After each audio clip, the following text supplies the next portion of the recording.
এটা ৭২-এর মুজিববাদী সংবিধান। সেই সংবিধানকে তারেকবাদের সংবিধান আমরা হতে দেব না।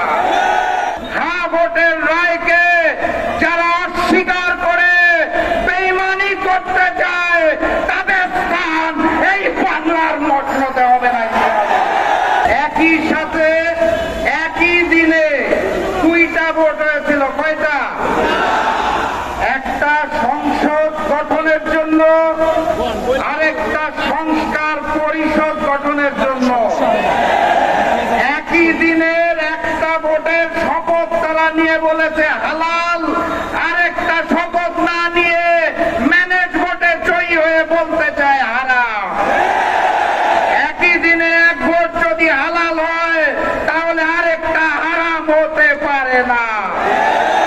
৭০% জনগণের হ্যাঁ ভোটের রায়কে যারা অস্বীকার করে বেঈমানি করতে চায় তাদের স্থান এই বাংলার মসনদে হবে না। যাই বলা হয় তারা একটা শব্দ শুনিয়ে দেয়, কি সেটা? সংবিধান। সংবিধান উচ্চারণ করতে গেলে শেষে আসে ধান।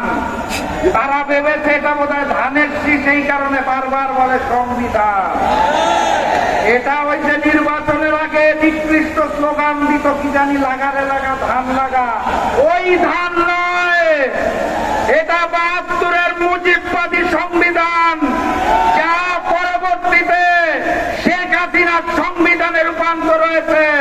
সেই সংবিধানকে তারেকবাদের সংবিধান আমরা হতে দেব না। অতএব কথাবার্তা পরিষ্কার, গণভোটের রায়কে সম্মান জানিয়ে বাস্তবায়ন করুন, না হলে যেই আন্দোলন করে তোলা হবে মসনদ থাকবে না ইনশাআল্লাহ। বিজয়ের পথে যাত্রা শুরু, জীবন অথবা মৃত্যু। আসসালামু আলাইকুম।